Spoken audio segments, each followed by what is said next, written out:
Dans une vie d'entrepreneur, il y a énormément de cycles. Donc, tu peux être dans un cycle où tu avais la bonne énergie, le bon alignement, le bon produit face aux bonnes personnes.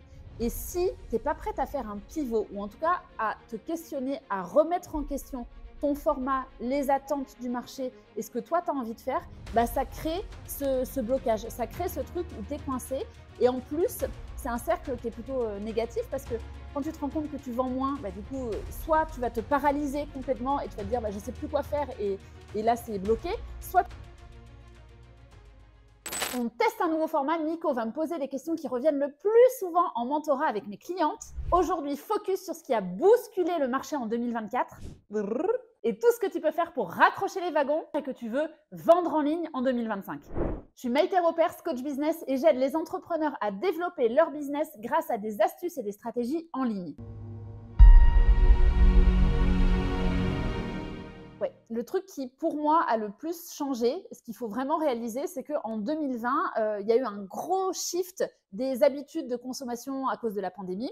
Donc, tout le monde s'est rabattu sur puisque je ne peux pas être en présentiel, je vais aller voir ce qui se fait au niveau online. Donc, les gens ne connaissaient pas toutes les stratégies web marketing.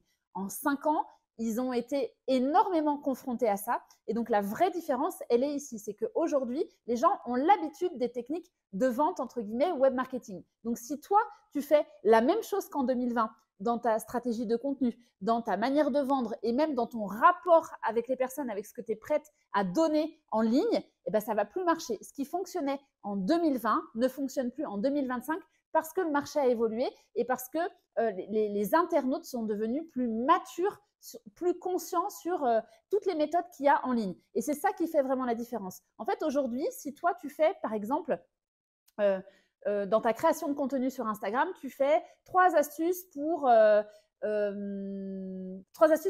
gagner en souplesse. En soi, les gens vont toujours être intéressés. Si toi, tu es prof de yoga, par exemple, bah ça, c'est un truc, oui, foncièrement, les gens sont intéressés sur comment gagner en souplesse. Mais si dans tes contenus, tu continues à dire 3 astuces pour gagner en souplesse, ça, c'est trop 2020. Et donc, ça passe complètement inaperçu par rapport à tout l'ensemble des contenus qu'il y a sur Instagram, qu'il y a sur YouTube, qu'il y a sur Internet de manière générale. Donc, ce qu'il faut faire aujourd'hui en 2025, c'est davantage créer des contenus comme perso, si je devais gagner en souplesse en 3 mois, je ferais 2 points. Et là, je détaille les 3 astuces en question. C'est une manière de présenter les choses qui correspondent davantage à la maturité du public en face de toi. Ça, c'est vraiment sur la création de contenu, tu vois. Mais si on est vraiment sur la vente pure, je pense que ce qui fait la différence aussi entre 2020, où quelque part, les gens, ils voyaient ton produit, ils achetaient en ligne et boum, on n'en parlait plus. Je synthétise, mais c'est un peu ça. Aujourd'hui, c'est plus tout à fait ça non plus. Les personnes, elles ont besoin de connecter à toi. Elles ont besoin de connecter à qui tu es, à ta manière de raisonner, surtout si tu fais de la prestation de service. En fait, pourquoi est-ce qu'on te choisirait toi plutôt qu'un autre? C'est beaucoup plus en lien avec qui tu es, tes valeurs, ce que tu as apporté, etc., etc.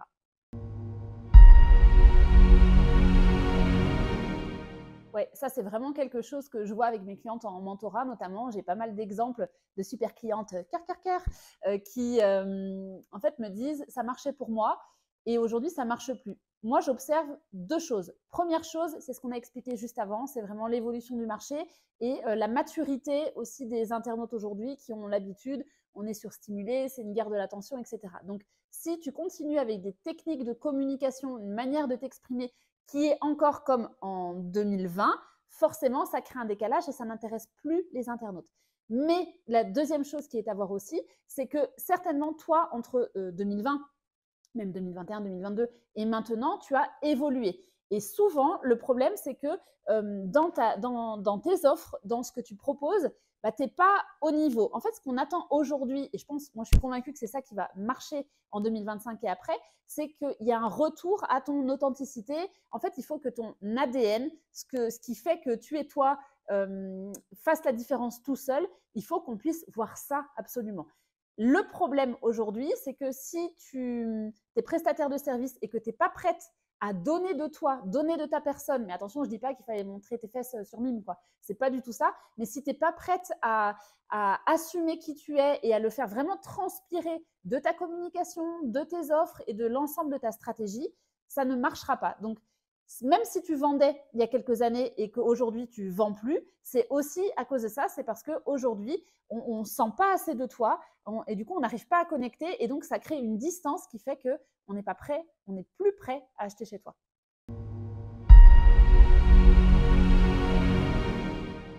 Ça, c'est hyper intéressant et c'est vrai que c'est quelque chose que je fais naturellement et presque spontanément. Quand je dis spontanément, ce n'est pas tout à fait vrai, c'est que ça demande beaucoup de réflexion. Et je pense que dans les choses qui font la différence aussi, moi, dans l'évolution de mon business et qui font que je suis toujours là après 7 ans de prestation de service, bah, c'est cette capacité à observer le marché et à croiser aussi avec mes envies, mes besoins, ainsi que ceux de ma clientèle. Donc, comment est-ce qu'on fait pour flairer le marché? Je pense qu'il faut quand même déjà, c'est accessible à tout le monde, ça, tout le monde peut le faire. Il faut être attentif aux besoins de tes clients. Ça, c'est quand même le truc principal. Mais quand je dis le besoin de tes clients, ce n'est pas toujours le besoin, par exemple, tu crées des sites internet, bah, le besoin du client, ce n'est pas je veux avoir un joli site internet. Le vrai besoin du client, ça peut être je veux avoir un site internet parce qu'aujourd'hui, j'en ai marre de passer mon temps à communiquer sur les réseaux sociaux. Donc, je veux un site internet qui reflète vraiment qui je suis et en plus qui est positionné sur Google pour que je n'ai pas à passer mon temps à créer du contenu sur les réseaux sociaux. Si tu arrives à être plus précis dans la compréhension des attentes de ta cible, c'est ça flairer le marché. Flairer le marché, c'est aussi comprendre quelle est la manière de consommer des internautes. Par exemple, en 2020 ou même en 2021-2022, bah, on peut considérer que les personnes étaient tout à fait OK pour acheter une formation, apprendre en ligne, en autonomie, et puis se débrouiller, et puis c'était OK. Ils étaient prêts à mettre 1000, 2000, 3000 euros sur une formation, ce n'était pas un problème. Aujourd'hui, en 2025, bah, peut-être que les gens sont un peu saturés d'une manière d'apprendre et puis vont préférer apprendre sur une application ou vont préférer apprendre avec des audios ou vont préférer apprendre avec des checklists. Ça va vraiment dépendre de ton domaine d'activité, mais c'est pour te donner un exemple. Donc, flairer le marché, c'est être à l'écoute des besoins de tes clients. Et c'est hyper difficile d'être à l'écoute des besoins de ses clients quand on est convaincu soi-même que l'offre que l'on a, le format que l'on a, c'est le meilleur format possible parce que ça demande de te remettre en question, toi en tant qu'entrepreneur. Et ça, franchement, c'est chaud. Donc, comment est-ce qu'on fait? Comment est-ce que moi je fais? Bah, je me remets en question. Mais je vais vraiment me regarder en face, c'est-à-dire je vais aller observer quelles sont mes croyances, mes certitudes. Et puis, je suis prête à aller me confronter moi-même à, attends, est-ce que là, proposer cette formule-là à ce prix-là, sur ce marché-là aujourd'hui, c'est toujours la bonne chose ou est-ce que les clients, mes clients, je peux les aider d'une autre manière? C'est pas toujours est-ce que mon offre, elle est bien, ma petite offre à moi, c'est plus le marché, de quoi ont besoin les personnes que je peux aider? Quel est le format qui peut au mieux leur servir?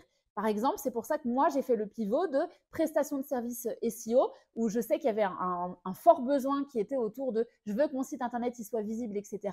Et puis, j'ai remarqué au fur et à mesure, j'ai remarqué au fur et à mesure des semaines et des mois que mes clientes, à chaque fois, elles me posaient des questions complémentaires.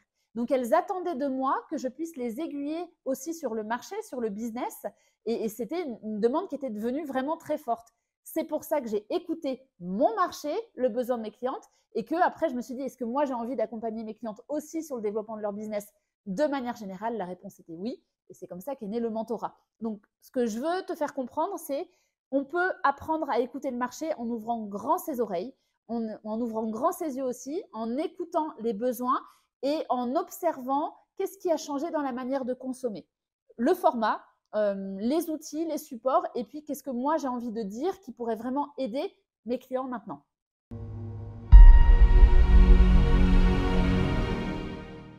Je pense que quand ça arrive, c'est que, déjà ce que je voudrais rappeler, c'est que ça arrive hyper souvent.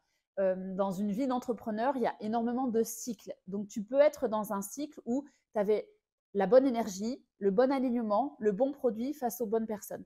Et si tu n'es pas prête à faire un pivot, ou en tout cas à te questionner, à remettre en question ton format, les attentes du marché et ce que toi tu as envie de faire, bah, ça crée ce blocage, ça crée ce truc où tu es coincé. Et en plus, c'est un cercle qui est plutôt négatif parce que quand tu te rends compte que tu vends moins, bah, du coup, soit tu vas te paralyser complètement et tu vas te dire bah, je ne sais plus quoi faire et là, c'est bloqué. Soit tu vas partir dans des actions, plein d'actions de tous les côtés et ton cerveau, il se met complètement en branle. Et en fait, le problème, c'est que les actions, elles sont pas efficientes, c'est-à-dire que tu n'arrives pas à prendre la hauteur et observer, OK, je dois diriger mes actions et mon attention à cet endroit-là. Donc, toutes les clientes, et franchement, je te rassure, ça arrive dans tous les business, même les business qui ont le plus de succès. Il y a toujours un moment où on observe un cycle normal de produits, de la vente, quoi. Donc, ça fait vraiment une courbe comme ça. Après, ça arrive à son apogée et puis derrière, ça redescend. Donc, souvent, tu es rendu à cette phase-là. Et si tu n'as pas assez anticipé le fait que ça allait redescendre, bah, c'est là où tu te retrouves finalement coincé. Et comment est-ce qu'on peut faire? Bah, c'est ce qu'on a évoqué précédemment, hein, c'est savoir avoir de la clarté, être en capacité d'observer, OK, qu'est-ce que je propose? Qu'est-ce qu'attendent mes clientes? Comment est-ce que je peux réajuster tout ça tout en me faisant kiffer et ne pas avoir peur au besoin de faire des pivots. C'est hyper challengeant de le faire. Par exemple, moi, j'avais plein de peur au moment où je me suis dit, OK, je ne vais plus faire uniquement du SEO et je m'adresse plutôt à un public féminin toujours pour pouvoir les aider à développer leur business. Je me suis dit, mais attends, est-ce que les personnes vont comprendre le pivot? Est-ce que je vais réussir? Est-ce que ça va être un succès, etc. C'est des questions auxquelles tu ne peux pas avoir les réponses de suite. Par contre, si tu décides qu'au regard de ce que tu as observé, c'est une bonne décision, il n'y a pas de raison que ça ne fonctionne pas. Et après, il sera toujours temps de venir ajuster.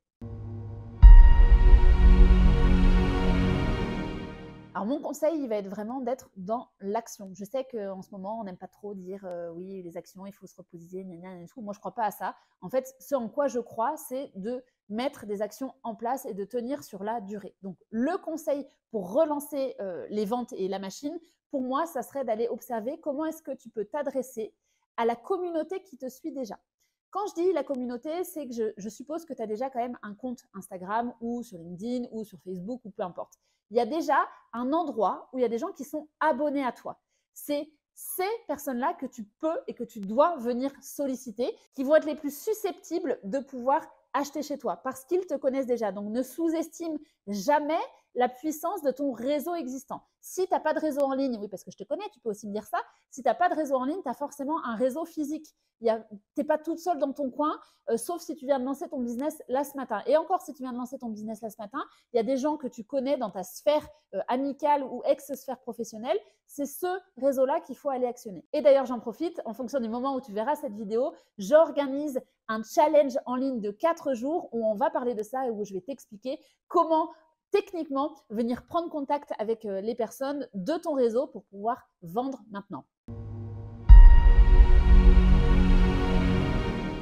Alors, c'est vrai que ça, c'est quelque chose qui m'épate un peu, je dois le reconnaître, parce que naturellement, moi, j'ai cette énergie constante et ce passage à l'action. En fait, je pense que ce qui bloque le passage à l'action, c'est le fait de vouloir faire trop parfait ou de beaucoup se juger pour ce que l'on fait, de se comparer aux autres, etc. Donc, si j'ai un conseil à te donner, c'est ne te laisse pas le choix.